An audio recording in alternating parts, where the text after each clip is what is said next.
Como que a gente vai analisar e o que a gente vai ver no estudo de gás perfeito?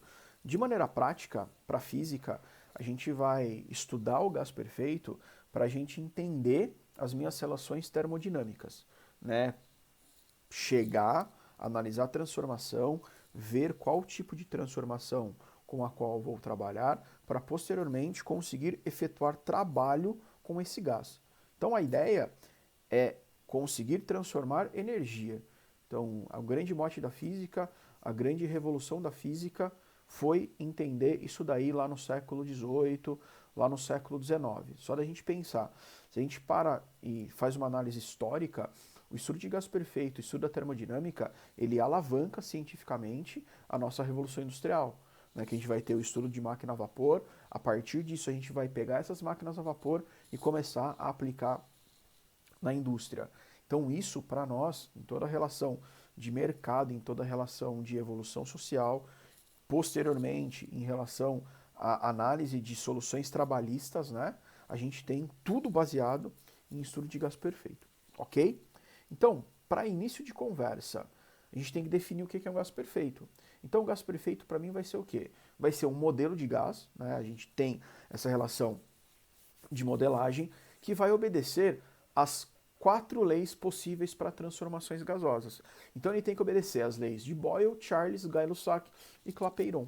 Então, se um gás conseguir obedecer essas minhas leis, nós temos a relação de perfeição desse gás.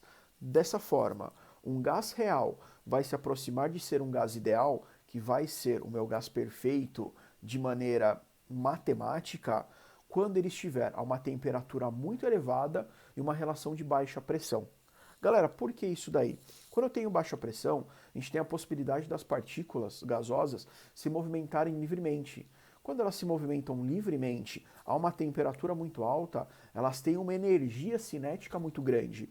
Dessa forma, nós temos todo o aproveitamento possível da energia cinética de um gás, de um modelo gasoso. Beleza? Então a definição de gás perfeito é isso. Ele vai obedecer às leis propostas pelos nossos quatro aí, ok? Os quatro cavaleiros do Apocalipse, tá? E analisando esse gás, ele vai ser ideal quando ele tiver uma temperatura muito elevada e a baixa pressão aí. Dessa forma, como que a gente vai estudar esse gás?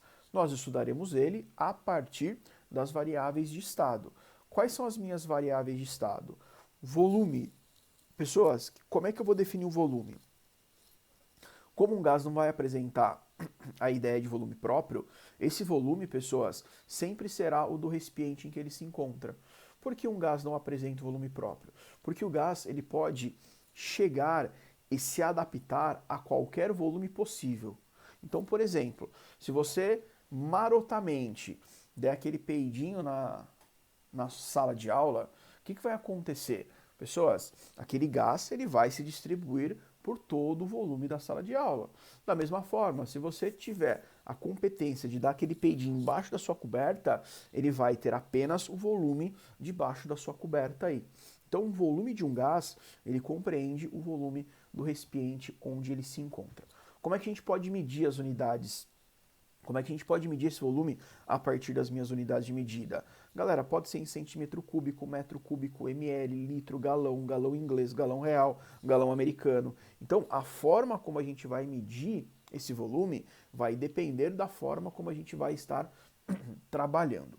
No sistema internacional, o volume vai ser medido em metro cúbico, tá? Em alguns sistemas convencionais, nós iremos medir o volume em litros, para, por exemplo, trabalhar com volume molar, volume de 1 mol de gás, tá? Nós também temos a possibilidade de trabalhar com volume em centímetro cúbico, que centímetro cúbico, pessoas, é a mesma coisa que ml. Então a gente vai ter N formas de medir volume, beleza? Qual vai ser a outra variável do estado extremamente importante? É a pressão. Galera, a pressão vai ser nada mais que o quê? Vai ser a intensidade do choque dessas partículas que estão nesse recipiente sobre a superfície do mesmo. Então imaginemos, você coloca uma certa quantidade de gás dentro de uma Tupperware, né, marca registrada aí, dentro de um recipiente plástico, beleza? Como é que eu vou determinar a pressão do gás dentro daquele recipiente? A quantidade de choques com o qual ele bate nas paredes desse meu recipiente é a minha definição de pressão da forma mais ampla possível. Fisicamente, como é que a gente pode medir pressão? Pressão sempre vai ser igual à força de atuação do gás dividido pela área da superfície onde que ele se encontra, ok? Essa pressão pode ser medida em atmosfera, milímetro de mercúrio, bar ou pascal, sendo que pascal vai ser a nossa unidade de medida do sistema internacional. Mas a gente pode trabalhar com ATM, a gente pode trabalhar com milímetro de mercúrio também. Tudo vai depender da nossa grandeza, tá? E a última unidade de medida aí é a temperatura. Pessoas, temperatura, ela simplesmente vai medir o estado de agitação das partículas do sistema, né? O estado vibracional das minhas moléculas. Quanto maior a agitação, maior a temperatura. E, consequentemente, aí pra gente, ó, maior a energia cinética dessas moléculas. A gente vai ver isso daí daqui a algumas aulinhas, ok? Essa temperatura, ela pode ser determinada e medida em várias unidades. Por exemplo, no Brasil nós medimos a temperatura em graus Celsius, que hoje ela está baixa pra caramba, por sinal. Tá friaquinha aqui na cidade, tá? Ela pode ser medida em Fahrenheit, pode ser medida em graus Remois, pode ser medida numa infinidade de escalas termométricas. Para a gente trabalhar com gases, nós temos uma obrigatoriedade. Qual que vai ser essa obrigatoriedade? Nós temos que trabalhar com a temperatura em Kelvin. A gente vai entender isso daí quando a gente for trabalhar com as nossas transformações, ok? Então, galera, temperatura é a única variável de estado que obrigatoriamente tem que estar em uma unidade de medida, tá? Ela vai ter que ser trabalhada em Kelvin, tá? O que é importante, então? O que a gente vai estudar a partir dessas minhas variáveis de estados e a definição de um gás? Nós vamos trabalhar com as transformações gasosas, tá? Nós já vimos as 4 possíveis transformações gasosas durante os anos de curso. Qual que é a ideia? Transformação isotérmica. Galera, a transformação isotérmica, ela sempre vai ocorrer com temperatura constante. Então, a minha temperatura do sistema não varia, beleza? Quem que vai fazer com que a gente entenda essa transformação isotérmica? A lei de Boyle-Mariotte, tá? O que ela fala? Quando uma dada massa de gás perfeita é mantida a temperatura constante, a pressão é inversamente proporcional ao volume. Então, o que significa isso daqui, pessoas? Que a pressão multiplicada pelo volume de uma certa massa de gás sempre vai ser constante. Se a gente for trabalhar com dois estados gasosos, estado 1 e estado 2, o que significa? P1V1 vai ser igual a P2V2, sempre dessa forma. Beleza? Então, quando a gente for representar graficamente essa minha transformação isotérmica, nós vamos ter algumas hipérboles, é uma curva hiperbólica aqui, ó. Então aqui a gente vai ter uma temperatura 1, aqui a gente vai ter uma temperatura 2 e aqui a gente vai ter uma temperatura 3. Com essa relação, T1 menor que T2 menor que T3.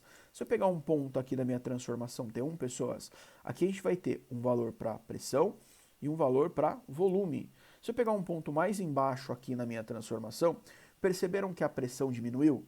Só que ao mesmo tempo que a pressão diminui, o meu volume aumenta. Então, se eu pegar esse ponto 2, eu vou ter uma pressão menor, porém eu vou ter um volume maior. Então, independentemente da onde a gente queira analisar uma transformação isotérmica, eu sempre vou ter uma constante. P1V1 igual a P2V2, que é igual a P3V3, e assim por conseguinte. Ok? O que vai ser uma transformação isobárica? A minha transformação isobárica, galera, sempre vai ocorrer com pressão constante, tá? Quem rege esse tipo de transformação para a gente é a lei de Gay-Lussac. O que ele fala para mim? Quando uma dada massa de gás perfeita é mantida a pressão constante, o volume sempre vai ser diretamente proporcional à temperatura absoluta. Então, galera, a minha pressão é invariável. O que significa isso para mim? Que o volume dividido pela temperatura é igual a constante. Se eu pegar um estado gasoso aqui, ó, vou pegar uma curva de pressão P1, pego dois estados.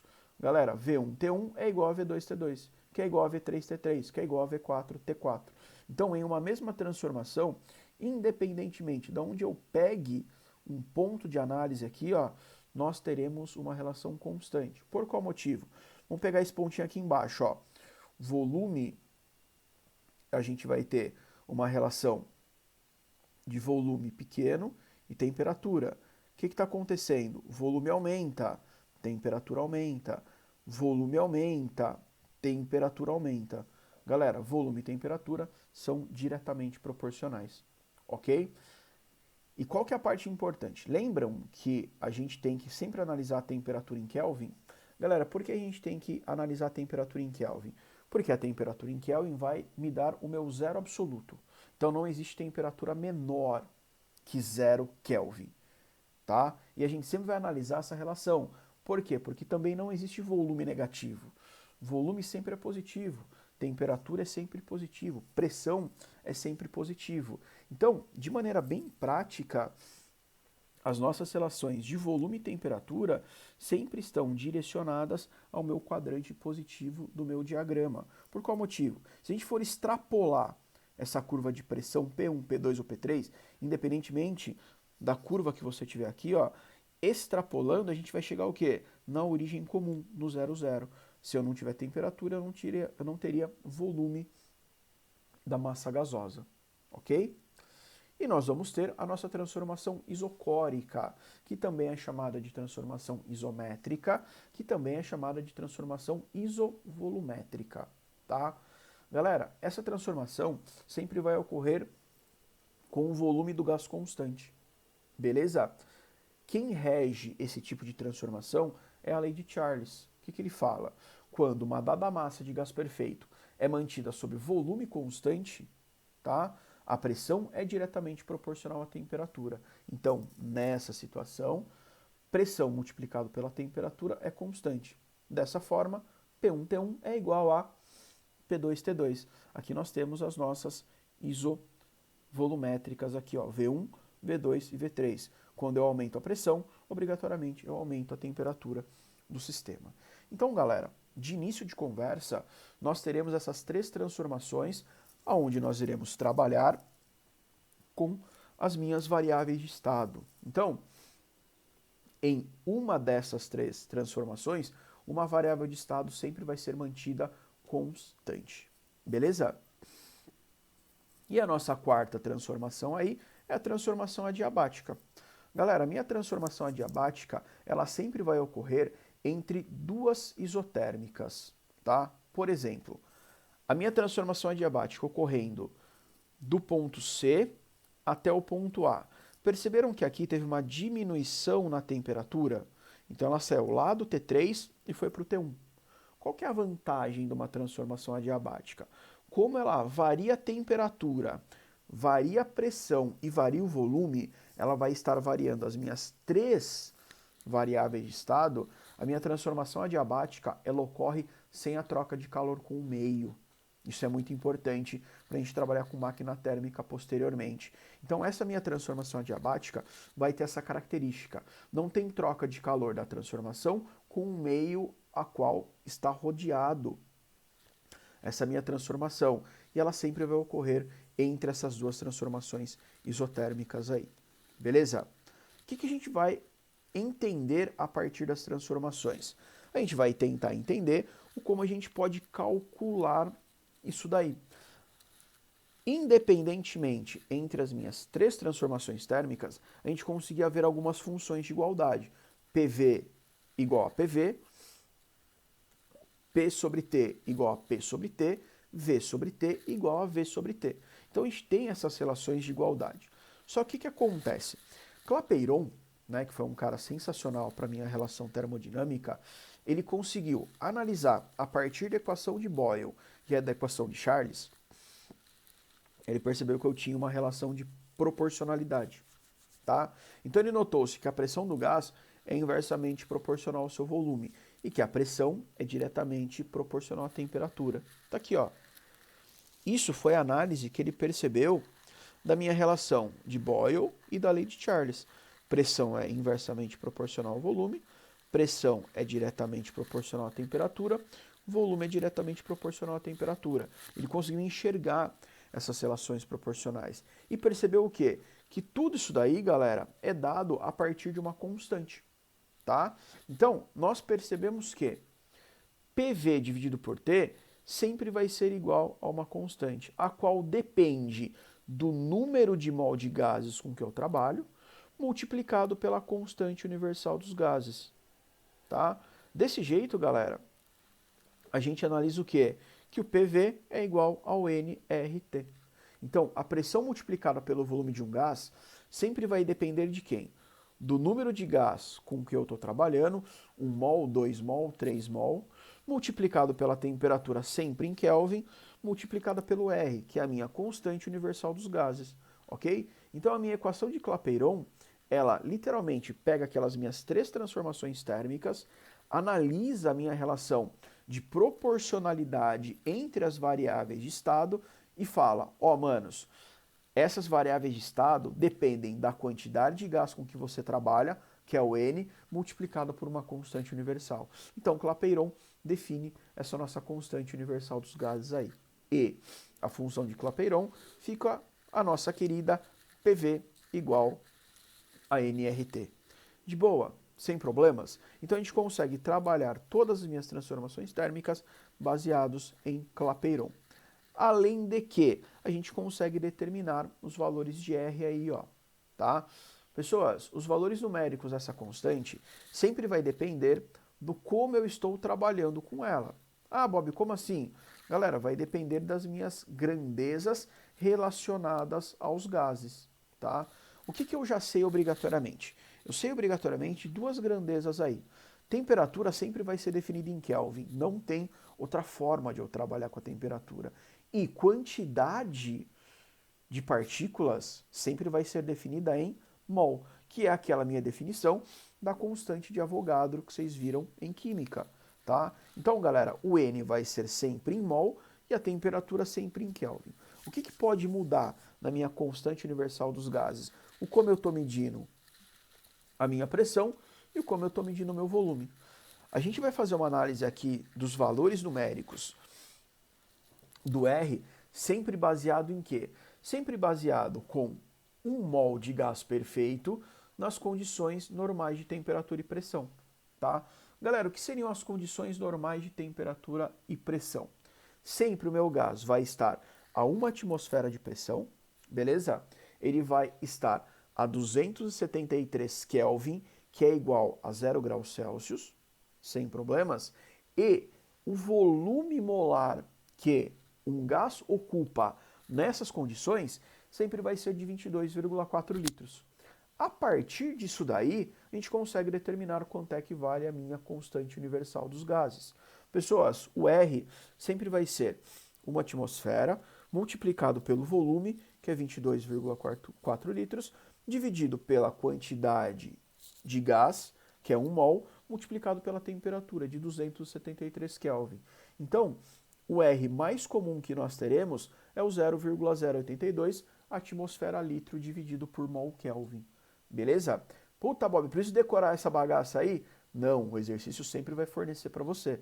Então, o R, que é a minha constante universal dos gases, vai ser de 0,082 quando eu estiver trabalhando com a pressão em atmosfera e com o volume em litros.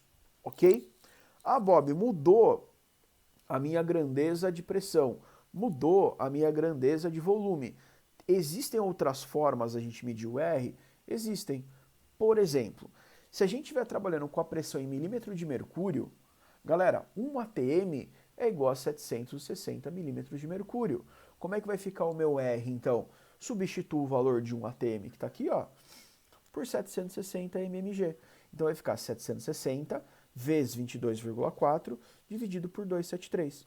Pessoas, quando eu estiver trabalhando em litros, em Kelvin, em mol e em milímetro de mercúrio, o R vale quanto? 62,36 milímetros de mercúrio litro dividido por mol Kelvin.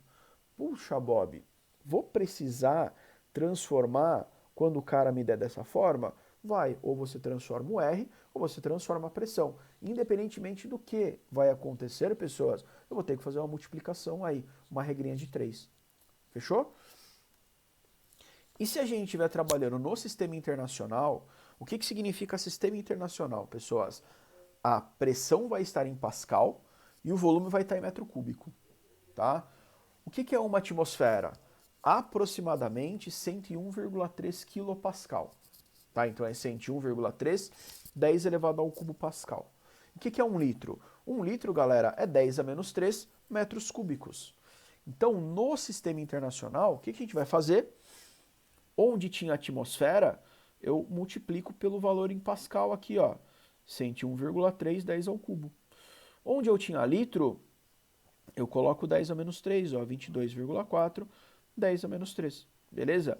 Continuo dividindo por 1 mol, que isso é invariável, e continuo dividindo pela temperatura em Kelvin, que isso também é invariável. Fazendo as contas, pessoas, quando eu estiver trabalhando no SI, nós vamos ter um R igual a 8,31 joule por mol Kelvin, porque vai ser Pascal multiplicado por metro cúbico aí.